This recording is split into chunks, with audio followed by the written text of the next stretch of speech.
Ok, bom dia, gente, de novo. Então, vamos continuar a nossa discussão. É uma reconstrução simples.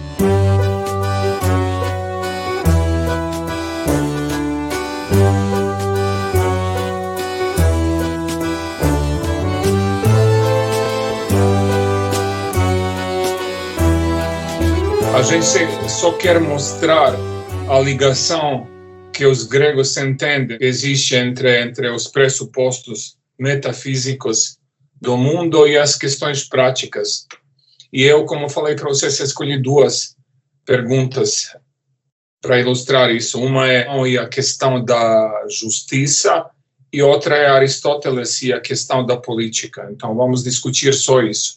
Hoje, Platão, talvez vamos iniciar um pouco a discussão com Aristóteles e finalizar talvez na próxima aula. Eu vou discutir alguns trechos da Ética Nicômaco e da política. Então, vimos que Platão pensa sobre os pressupostos metafísicos do mundo.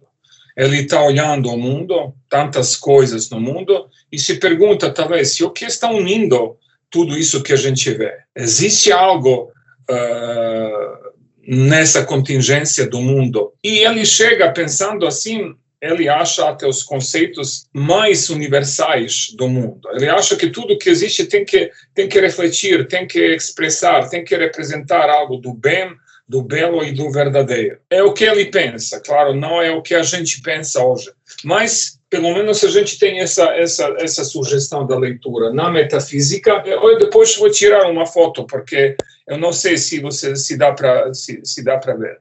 Mas eu vou ler o que estou escrevendo para ficar tranquilo. Então, metafísica, de novo. E aqui a palavra é ideias. Quer dizer, Platão acha que no fundo do mundo existem as ideias, o mais geral. Porque isso é o ponto da pesquisa dele. Procurar da contingência indo para o mais geral. Vimos, isso é o caminho do conhecimento. O caminho oposto que nos desliga do geral provoca os problemas, inclusive da educação. Pensar o geral, universalizar, ou como falam, simbolizar, simvalem, vimos é o verbo, é o caminho grande. Então, no início está essa palavra metafísica, e no caso de Platão, ele procurando as ideias. Não nos interessa tudo isso, obviamente hoje não podemos justificar essa leitura. Os gregos nem se perguntam como justificar essa imagem do mundo. É assim e pronto. Por isso, talvez alguns motivos nos acompanham, mas não podemos aceitar tudo o que os gregos falam. A nossa curiosidade quer avançar, porque eles pensam assim. Podemos pensar outra leitura sobre os fundamentos do mundo. E logo chega Aristóteles e vai nos oferecer uma leitura completamente diferente. Então, obviamente, Platão não nos oferece a resposta, talvez nem Aristóteles, mas um jeito como pensar, talvez se desligar deste mundo concreto das contingências e pensar os pressupostos. Vamos até que ponto no nosso curso vamos seguir essa leitura. Ok, então, a nossa pergunta é a pergunta sobre a justiça. Vimos, discutindo essa pergunta, fica muito explícito o vínculo, e é isso que nos interessa, entre a metafísica e o mundo prático, entre a metafísica e a ética, política e direito. A gente ainda não tem essa sistemática aristotélica que eu mencionei no início do curso, mas mesmo assim, então, temos uma inspiração metafísica bem visível. E é só isso que a gente quer entender.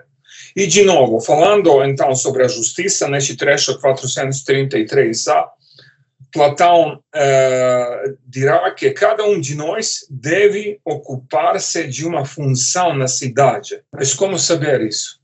Qual é a nossa função na cidade? E ele responde, aquela para a qual a sua natureza é mais adequada. Mas como pensar essa natureza? Então, o que significa essa diferenciação das funções onde Platão procura a justiça? Como saber que estamos agindo da maneira justa? Para poder responder, temos que saber como Platão relaciona o mundo metafísico e o nosso mundo. Como a gente conhece, no final das contas, este mundo da metafísica? E aqui entra a segunda palavra, vamos dizer, o segundo ponto da nossa reconstrução, que é a palavra alma, psique, falamos. Então, numa época, Platão fala, obviamente não dá para acreditar hoje, então, eu mencionei, ele mesmo coloca a palavra mitologia por aqui, dizendo, ela nos ajudou para talvez entender este mundo. Então, ele mesmo talvez acha que por aqui talvez não tem só o raciocínio da filosofia, mas vamos deixar essas discussões. O nosso ponto é só mostrar essa ligação entre a metafísica e as nossas práticas. E com isso terminamos a última. Platão fala. Eu acho que alguém deixou ligado o microfone, isso atrapalha. A gente liga quando tiver alguma pergunta, a gente liga. Então, melhor desligar. Ok. Então, Platão fala, numa época, a nossa alma viveu no mundo metafísico, das ideias, e volta para ele depois de um tempo. Não sei, milhares de anos, não sei. Nesse sentido, aprender, fala Platão no diálogo Fédon, eu deixei este trecho também, na pasta, não é outra coisa, senão recordar. Não há dúvida que numa época anterior tenhamos aprendido aquilo de que no presente nos recordamos. Então, a alma é essa ligação. Obviamente, ainda não é o argumento. A gente vai avançar no nosso curso. A gente quer chegar até o ponto onde eu posso defender a ética com os argumentos, tipo, onde vai ser difícil de se confrontar com essa presença da ética no direito. Por enquanto, só temos ilustrações, as narrativas, os exemplos, mas a gente se aproxima ao argumento. Ok, segundo passo, a alma. O próximo passo é a questão sobre a estrutura da nossa alma. E talvez Platão, eu coloquei aqui, observando o nosso corpo, faça a diferença entre a nossa razão, o nosso espírito e o nosso apetite. E ele acha essas partes correspondem com as virtudes. Então, a próxima, não sei se cabe aqui nesse espaço, mas a questão é, vamos dizer assim, as virtudes da alma. Então, vou colocar essa palavra por aqui embaixo. Assim, então, as virtudes. Assim, a virtude ligada à nossa razão é a sabedoria. A virtude ligada com o nosso espírito é a coragem e a virtude ligada com o nosso apetite é a temperança. Não tem espaço, então, mas talvez possa colocar por aqui embaixo. Falamos, então, a virtude ligada à nossa razão é a sabedoria, a virtude ligada com o nosso espírito é a coragem e a virtude ligada ao nosso apetite e à temperança. Então, a metafísica, a relação com ela, a alma, a estrutura da alma, quer dizer, as virtudes, e quase estamos perto da nossa resposta, então. É só um espaço, só um passo, melhor dizer, a mais para Platão determinar a estrutura ideal do Estado. O que é o Estado, fala Platão neste contexto já, é algo que corresponde à estrutura da nossa alma. E assim, quem tem que governar, vou colocar por aqui, são os filósofos. Platão até trabalhava como conselheiro dos governos naquela época, afirmando essas ideias, então. Depois chegam os militares, então ligados a essa virtude da coragem, e finalmente chegam os agricultores. Isso é para Platão a estrutura do Estado. Então, essa estrutura do Estado tem que corresponder à estrutura da nossa alma, e a nossa alma é o nosso caminho, a nossa relação com a metafísica.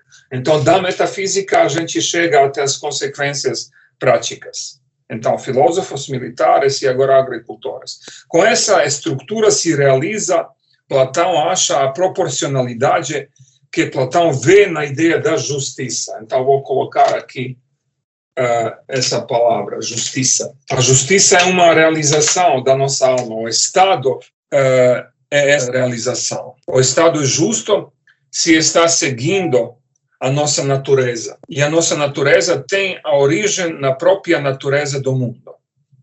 E é só isso que nos interessa neste contexto. A gente não vai ficar muito tempo por aqui, porque queremos ver se no pensamento grego a gente encontra algumas alternativas, se podemos ainda defender essa ideia que algo grego, quer dizer que está unindo vários pensamentos, chega até nós.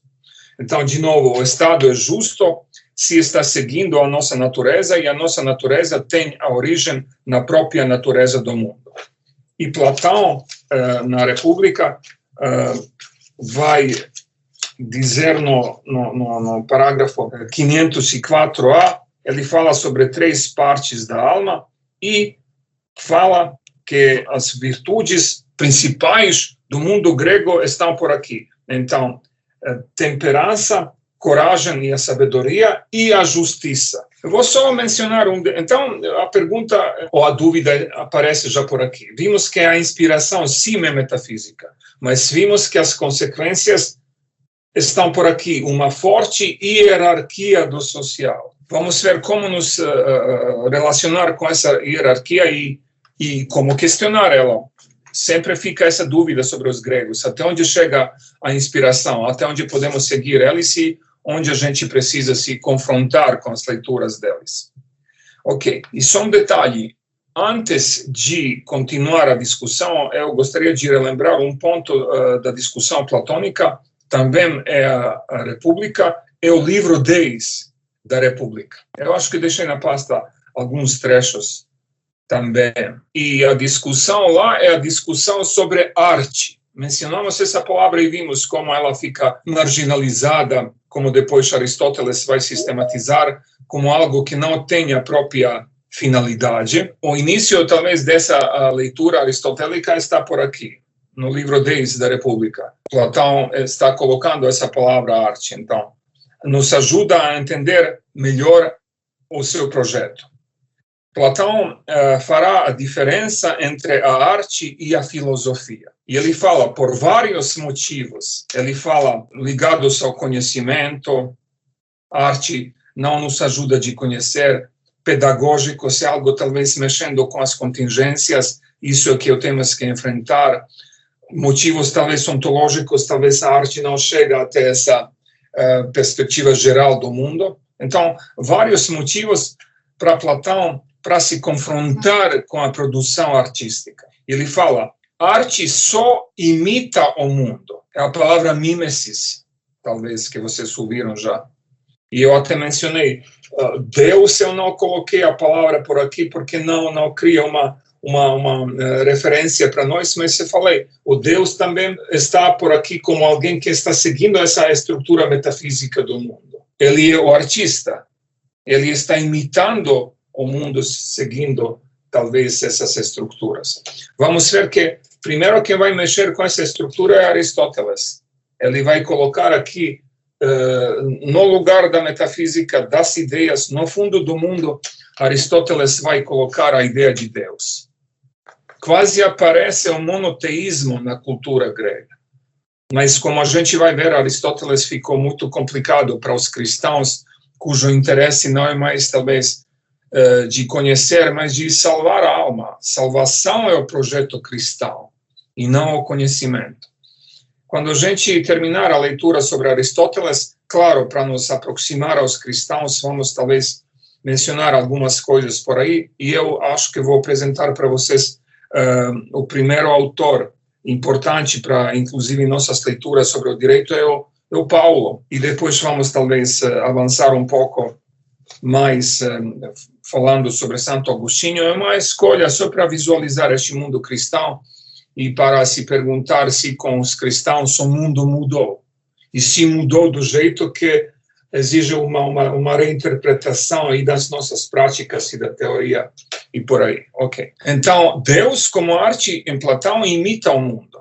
E Platão fala, a arte só imita o mundo e imitador não tem nenhum conhecimento válido do que ele imita, sendo a imitação apenas uma espécie de jogo de criança. Nada de seriedade, ele acha por aqui. Quem quiser, a República 602a. A arte mexe apenas com as aparências e, finalmente, produz apenas fantasmas. Quando a gente, se eu me lembrar, iniciar a nossa discussão sobre a modernidade, talvez a gente pode voltar para o Tratado de Pintura do Leonardo da Vinci, onde ele vai dizer algo que é completamente incompreensível para os gregos. Ele vai dizer que exatamente nessa superfície do mundo a gente procura as verdades. A modernidade perdeu essa referência com os fundamentos do mundo. Tratado da Pintura, de Leonardo da Vinci. Então, a gente vai ver como nos vários segmentos aparecem nas leituras sobre a modernidade. Ok. Então, a arte por aqui mexe apenas com as aparências e finalmente produz apenas fantasmas. O belo, como falamos, não é o belo da arte, mas dessa metafísica, dessa estrutura. O belo não é artístico, parece meio estranho. O belo é metafísico. E a gente vai ver, mas isso é pergunta para os cursos diferentes, como a arte chega a ter uma certa autonomia. Eu vi as palavras lá no prédio, mais arte no direito, mais leituras por aqui. Então, talvez quem está pensando por aqui tem que iniciar a discussão por aqui e se perguntar como a arte, que depende dessa estrutura metafísica, supera essa dependência e como chega até a autonomia. Isso aconteceu na modernidade ou não? E a gente vai ver que essa autonomia talvez nos acompanha nas outras leituras sobre a modernidade. Aqui temos uma leitura simples. O belo não é o belo artístico, mas metafísico. Ponto. E Platão vai expulsar os artistas do Estado, vai querer expulsar do Estado ideal, porque eles não falam sobre a verdade, só imitando. E um autor francês que a gente está discutindo na pós Deleuze se pergunta, e essa é a pergunta que talvez anima as discussões sobre o que é o contemporâneo. Então, tudo em Platão, como vimos, tem que representar essa metafísica. A nossa estrutura do Estado, as obras artísticas, tudo se refere à metafísica. Então, como pensar algo que não representa nada? A palavra é simulacrum, grega. Então, como pensar o simulacro, que não representa, que chega talvez até a própria autonomia, que não tem nada fora de si mesmo, que não é, se posso dizer com outras palavras, a falta que se supera no contexto do avanço do conhecimento e dessa representação. Como pensar o simulacro? Talvez, para quem quer uma rápida resposta agora ao que poderia ser o mundo contemporâneo, essa resposta está por aqui. Platão expulsa, se posso dizer assim, o simulacro do mundo ideal. Tudo tem que representar, tudo tem que ter algo desse contexto fundamental e essencial, como Aristóteles depois vai dizer. Ok, o indivíduo assim não aparece. Como vão aparecer os indivíduos para a nossa leitura, no final das contas? Porque aqui temos uma leitura metafísica, ou a afirmação do geral, do essencial, e não a afirmação do individual. E uma forte hierarquia social, que também acaba com uma abertura para o concreto. Então, eu falei, e é isso que talvez podemos deixar aqui como recado. Os gregos talvez podem nos inspirar com essa abertura. Pensar não significa só olhar, pensar significa procurar os fundamentos. Procurando os fundamentos, talvez aparecem os problemas nessa leitura grega, porque o que se afirma é o geral, o essencial, e não o concreto, o corporal, o individual.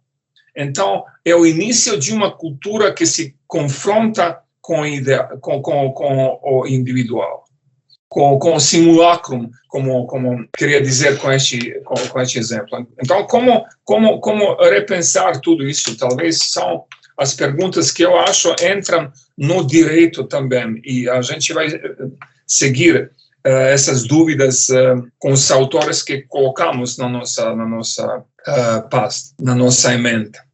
Ok, então mencionei uma coisa. Obviamente, uma das questões é quando a arte vai se confrontar com a dependência metafísica e afirmar a própria autonomia.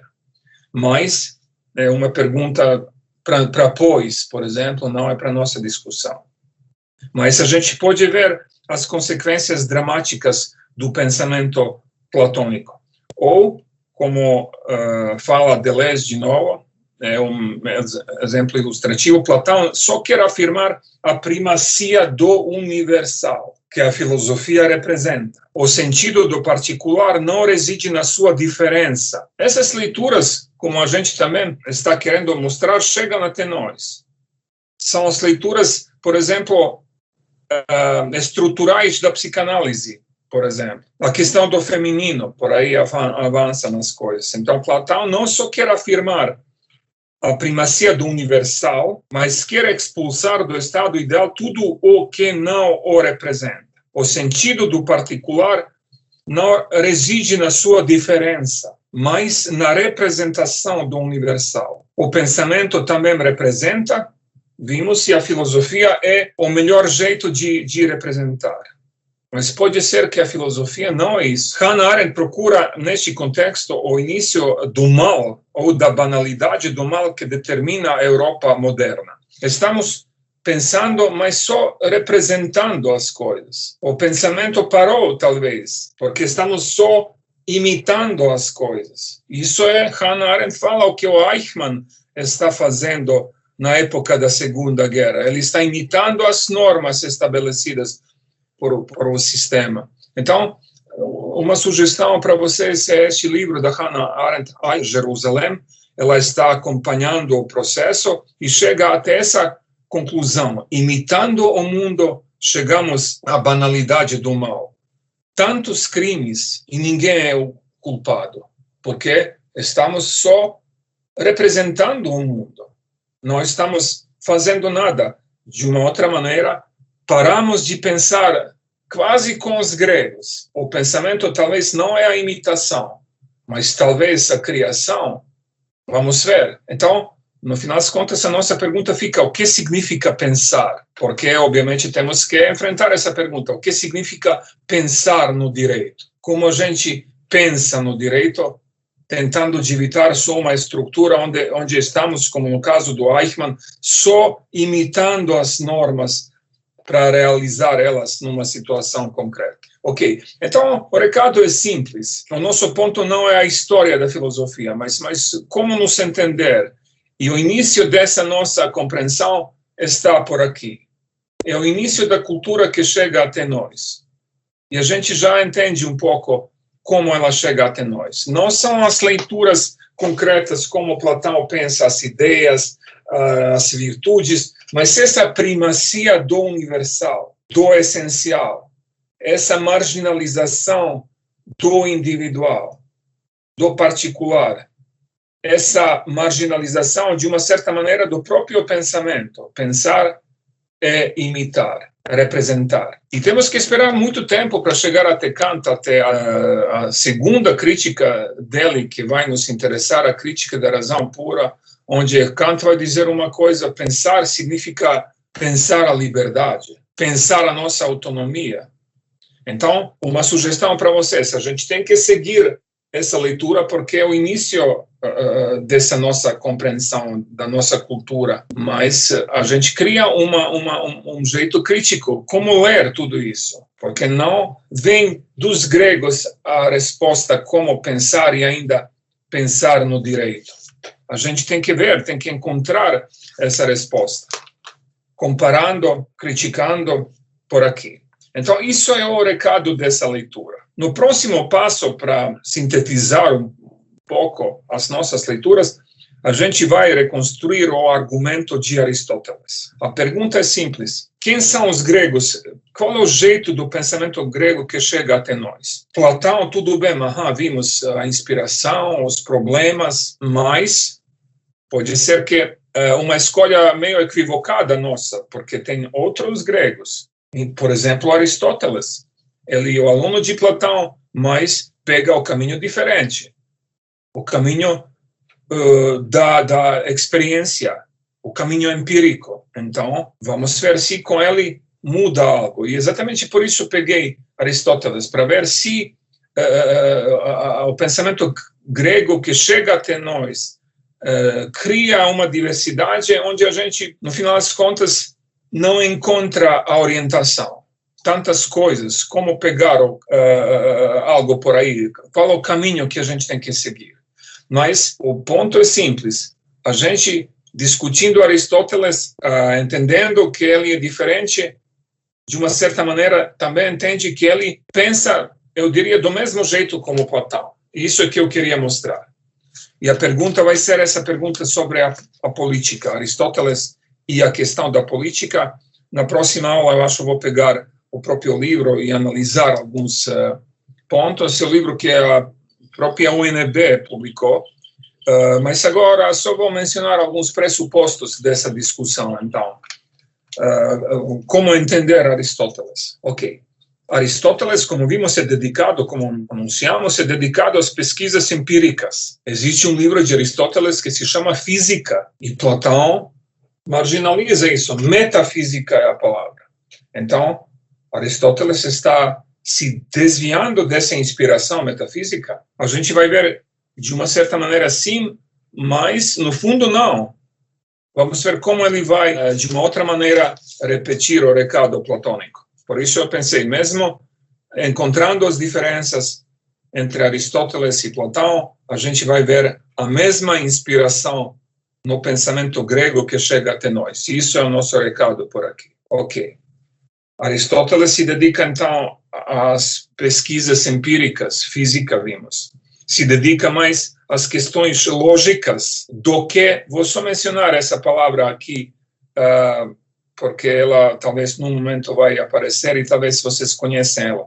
É a palavra dialética, que vem também por aqui do grego, óbvio, é o contexto deles, dialegem, dois discursos. E vocês se lembram, no final das contas, os diálogos platônicos, quer dizer, vários discursos, dois, pelo menos, Sócrates e o interlocutor, e o Sócrates nos explicando a verdade do mundo. Então, a palavra dialegem indica o caminho para a gente chegar até os fundamentos do mundo. Conversando, no discurso se revela a verdade. Nessa comunicação, mas claro, o que nos espera depois do nosso contemporâneo Habermas é uma coisa completamente diferente. Para os gregos é só o caminho, mas a verdade está por aqui, nas ideias. Habermas vai procurar na própria comunicação o fundamento. Não existe algo além da comunicação. E eu deixei na pasta, inclusive, um diálogo onde, vamos dizer assim, uma conversa entre Habermas e o Papa, onde Habermas fala, eu posso te mostrar que existe o fundamento, mas sem precisar da motivação religiosa e da fé religiosa. Então, ele na própria comunicação procura os fundamentos. E a gente vai ver como, e vai ser quase o final do nosso curso, onde ele, neste fundamento comunicativo, vai procurar uma orientação para o direito. Isso é o ponto, mas tem muitas coisas estão mudando, a gente não pode assim entender. Eu só coloco, talvez, os pontos no nosso caminho. Mas queria dizer uma coisa. Enquanto Platão se dedica a essa leitura metafísica dialética, porque no diálogo com Sócrates a gente aprende as coisas, chega à verdade, talvez poderíamos dizer é um monólogo de Sócrates. São os diálogos platônicos, mas basicamente Sócrates tem a verdade. Ele fala para a gente. Mas, enfim, isso é um detalhe. Então, dialética é o caminho para essa metafísica. Dialética é a metafísica, é o mundo platônico. E, de repente, aqui aparece Aristóteles, o empírico e lógico. O livro com o qual a gente vai iniciar essa reconstrução de Aristóteles é Organon de Aristóteles, é a estrutura da lógica. Eu, quando estudei no segundo grau, a gente tinha lógica baseada em Aristóteles. Não sei se vocês tinham, se aqui tem a lógica como a matéria no segundo grau.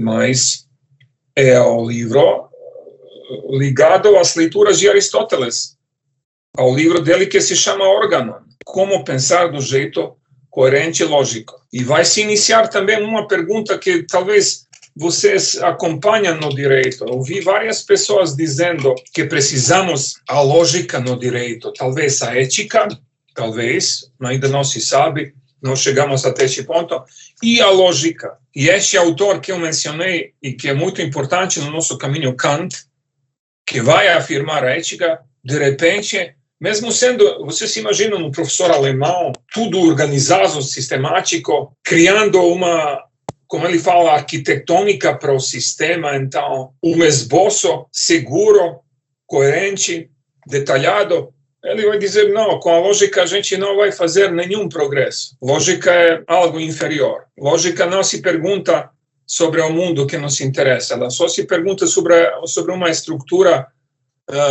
do argumento que não, talvez, se relaciona com a própria realidade. Eu não posso, nem quero entrar mais nessa leitura, mas só para talvez criar as expectativas. E o que a gente precisa no direito, como vimos, que tipo de pensamento por aqui pode nos animar? E não só animar, mas oferecer os argumentos.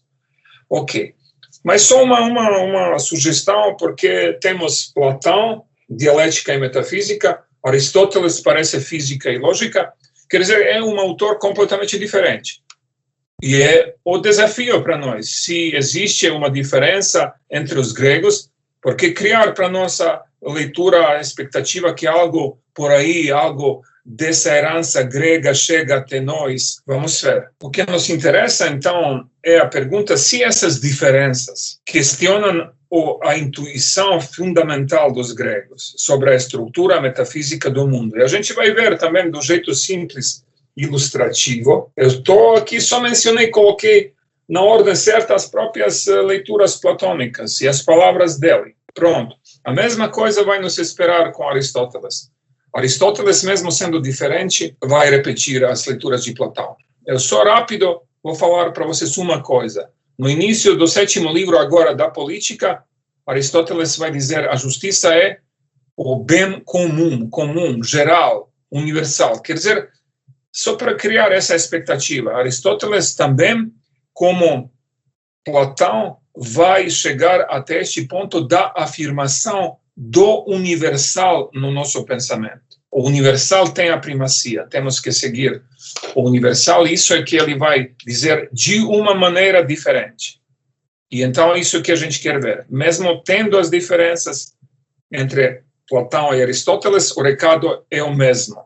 É a afirmação do universal, de uma cultura essencial que marginaliza o individual e as diferenças. E é óbvio para vocês, eu acho que no nosso cotidiano estamos testemunhando essas leituras. Por isso temos que entender este caminho, porque chega até nós e a gente tem que saber e como se posicionar, como incluir essas diferenças, como pensar isso no direito. O direito e os outros é só uma retórica, porque eles nem aparecem por aqui, aparece uma imagem do mundo que a gente está seguindo.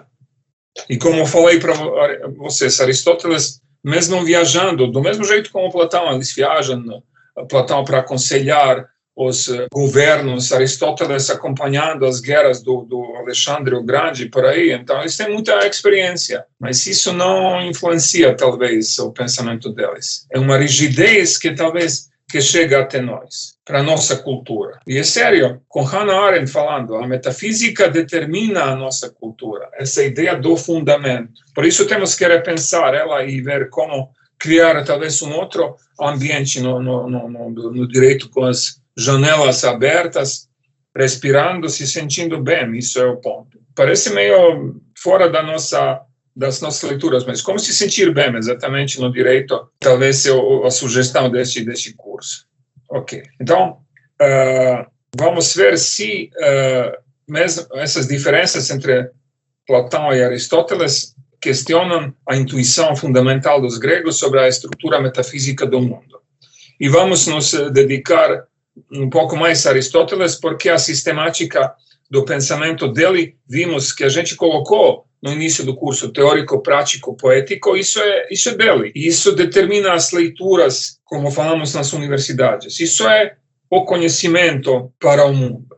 Isso chega até o século XVIII. Então, só esse fato cria uma ilustração até onde chega nos gregos, no final das contas. Primeiro, talvez quem está mexendo dessa estrutura no sentido geral vai ser a modernidade desde o início, mas Kant sistematiza essas mudanças que acontecem na modernidade.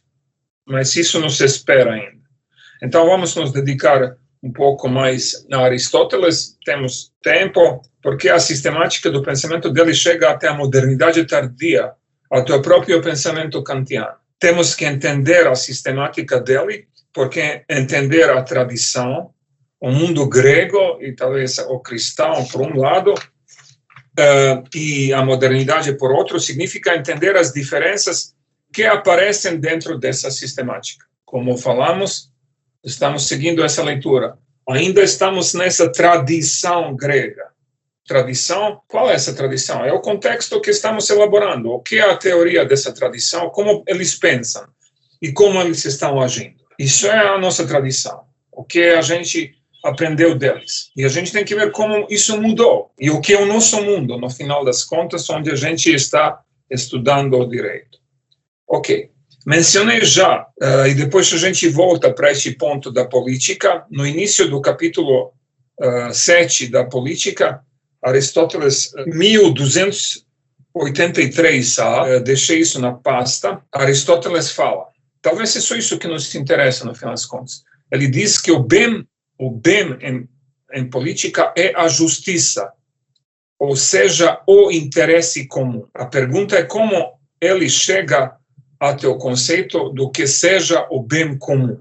O que é o bem comum? Mas de uma maneira coloquial, a gente pensa, puxa vida, então isso é um recado legal, os políticos na Grécia pensam sobre o bem comum, sobre nós também, incluindo-nos. Então, vamos ver se neste caminho, não vou tirar isso, então, porque quero depois tirar uma foto e mandar para a plataforma, mas dá para entender Aristóteles. Talvez no início da próxima aula vou voltar com uma outra ilustração ligada ao próprio Aristóteles. Então, vamos ver se neste caminho, afirmando o bem comum, Aristóteles se aproxima ao pensamento platônico ou se distancia dele.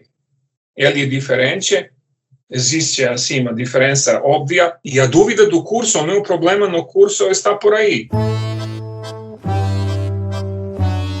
Então, a gente já tem um certo início da nossa discussão. O direito aparece numa cultura metafísica, vamos colocar logo essa outra palavra, identitária. Como romper com essa identidade? Porque isso não é só uma retórica.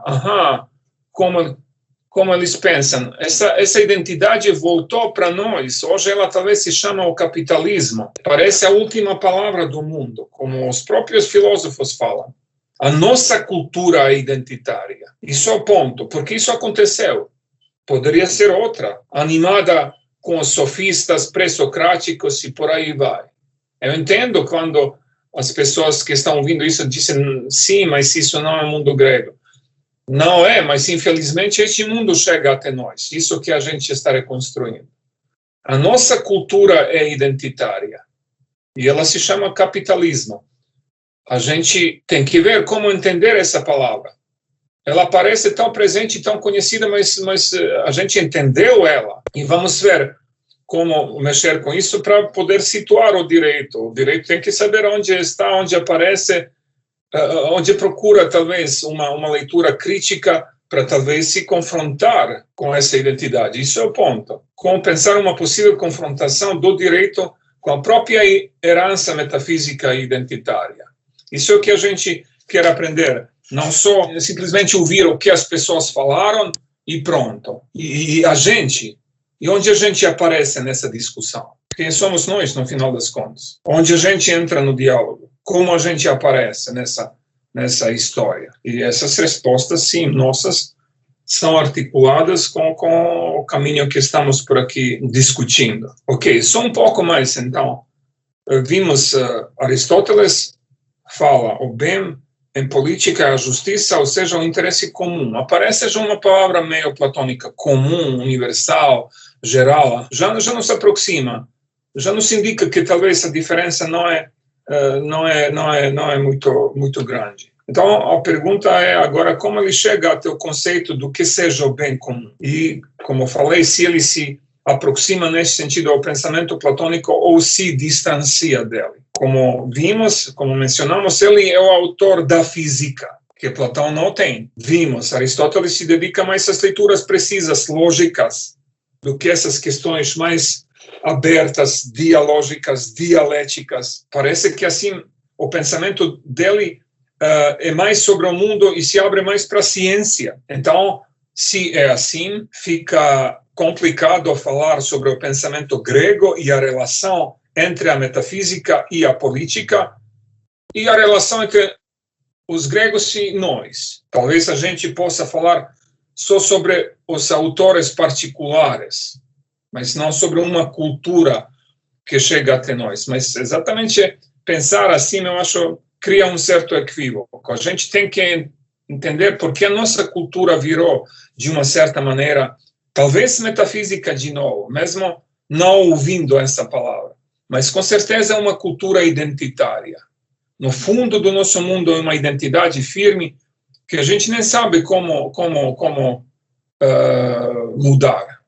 Mencionei a palavra capitalismo. A gente tem que entender onde ela aparece, como entender o que é o capitalismo, no final das contas, e como o direito se posiciona, para simplesmente mostrar que o direito entende o próprio mundo. De novo, seria meio esquisito, sim, estamos estudando o direito, mas a gente nem sabe onde estamos. E o direito pode ser um pesadelo nesse sentido, hoje, criando uma violência que apoia o sistema, no final das contas.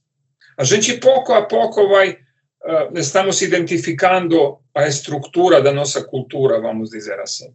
Pouco a pouco a gente vai ver, já com Aristóteles, vamos iniciar os problemas do próprio direito, talvez. Mas não posso, eu estou tentando de seguir pouco a pouco para iluminar este caminho, e não já com várias coisas que estão só criando o equívoco para nós. Eu uso vários autores para leitura, aparecem, como vocês veem, e os contemporâneos e os modernos, mas não para criar uma confusão para vocês, só para criar uma leitura crítica, porque se a gente só lê Platão, ele faz coisas, fala, ele não se critica, ele não se pergunta, olha, o que estou dizendo é verdade no final das contas. Como eu posso provar se no fundo do mundo estão essas ideias? Ele acha assim, é o mais geral, mas talvez não é a nossa resposta. Por isso a gente tem que ler os gregos, sim, mas com outros olhares. Eu estou criando aqui um encontro entre vários olhares para saber como nos posicionar para pensar. Isso vai ser e no mundo grego, o caso, e no mundo moderno, porque a gente tem que saber como criticar este nosso mundo, como desenvolver este caminho das críticas. Porque não é só entender, isso é o capitalismo, agora entendi. Isso é o fascismo, entendi. E daí? Então, estudar significa se posicionar, criticar, afirmar a crítica, mudar o mundo, no final das contas. Fazer algo, aparecer, criar, talvez isso é o pensamento. E como fazer isso no direito? Então, o ponto, obviamente, não é só seguir, ouvir o que as pessoas falaram, mas, no final das contas, pensar as alternativas. E o recado, mesmo no início, que eu vou mostrar para vocês no curso, o mundo pode ser outro. Essa palavra talvez apareça por aqui de uma outra maneira. O mundo pode ser outro. Daqui ainda não. Aqui o mundo é eterno. É assim para sempre, pensa Platão. E como eu mencionei rápido, no final das contas, cristãos, se posso usar este verbo, talvez ser forte, estão ironizando essa leitura grega. Talvez ser forte porque os cristãos devem muito ao pensamento grego. Agostinho vai dizer o Platão, o nosso guia, o nosso mestre, então. Ele obviamente não está ridiculizando o pensamento platônico, mas mesmo assim se perguntam sobre isso. Então, o mundo não é necessariamente assim, identitário, fixo, universal, dado para sempre, onde aparece o direito. O mundo talvez pode ser outro. E vocês vão ver que no curso, na parte do curso sobre a modernidade, essa ideia fica transparente, explícita. O mundo pode ser outro. Por quê? Porque algo no mundo, e a gente vai ver o que, outro fundamento talvez alguma prática, alguma coisa não só teórica ligada às representações, determina o mundo. E aqui aparece essa palavra sujeito. Com a ideia do sujeito, a gente vai aprender que o mundo pode ser outro, porque o mundo está sendo constituído. pela subjetividade, que não só representa, mas articula o mundo. Isso é Kant, mas temos que esperar 2000 anos quase para isso mudar. As coisas mudam, tantas coisas mudaram, mas o jeito como a gente pensa o mundo não mudou. Isso vai ser o início, talvez, de uma possível mudança. Isso é hoje ainda, talvez, a tarefa para nós. O mundo pode ser outro, só a gente tem que ver o que fazer. Posso perguntar? Pode, claro. Qual é o seu nome? Não. É Maria Clara. Ok, obrigado. Então, professor, o senhor falou dessa herança, vamos dizer assim, desse pensamento identitário na nossa cultura atual. Mas se a gente pensar, as bases do capitalismo, elas estão muito mais relacionadas a um racionalismo, esse advento da modernidade e essa instituição do sujeito, como sujeito, vamos dizer assim, um sujeito egoístico, um sujeito consumidor, vamos dizer assim. Sim. Então, a gente poderia dizer que as bases do capitalismo teriam inseridas tanto nessa advento da modernidade, quanto nesse pensamento identitário, teria essas duas relações? Obviamente, a cultura a moderna, cria as consequências que apoiam essa cultura. Então, obviamente, como falo várias vezes de uma maneira rápida, talvez, mas só para provocar vocês, o sistema não cria as universidades para criticar, mas para talvez nos integrar ao sistema. Então, vamos ver por que aparecem as subjetividades, como você mencionou, egoístas, particulares, assim, e não uma possibilidade, talvez uma subjetividade, então, que talvez poderia mudar algo. Ou talvez essa subjetividade aparece quando a gente chega até Marx, ele vai, inclusive, falando sobre a classe operária, falar sobre essa subjetividade. Isso é um caminho muito transparente. Não é, apareceu, olha como classe operária, e não aparece nada por aqui que nos prepara para essa aparição da classe operária. A gente vai ver a classe operária só com poucas palavras. É só a consequência dessas leituras modernas, da modernidade tardia, que se iniciaram com Kant e Hegel. E vai ser super transparente para vocês ver como Marx, lendo Kant, lendo essa sugestão de que o mundo pode ser outro, se pergunta e como mudar o mundo. E com Hegel tem já uma outra resposta, algo no social, talvez. Está no fundo do mundo, algo no social, talvez a gente tem que enfrentar e mudar para mudar o mundo. Talvez hoje a nossa situação é a mesma, o sistema é o mesmo, talvez nem tanto, a classe operária nem aparece, ela está preservando o próprio trabalho e virou uma classe talvez conservadora. Então a gente obviamente tem que entender como pensar a possibilidade da crítica hoje. Mas vamos seguir este caminho, vai ser tudo muito transparente, como falei. Então, para ver como Marx chega até este ponto e como, por exemplo, Habermas, que é um marxista, no final das contas, muda a leitura marxista. Em lugar do trabalho, que ainda não apareceu para nós. Se você sentir algo na sua fala, algo dessa leitura sobre o protestantismo e a questão da racionalidade inicial na modernidade, mas o Habermas vai se relacionar não com a ideia do trabalho, mas, como ele fala, com a ideia da interação. Porque a dúvida dele é simples. Alguém, como ele fala, pode ser, usando essa coisa do Marx, alguém pode ser alienado, quer dizer, não ser ele mesmo autônomo, alguém pode ser alienado sem trabalhar.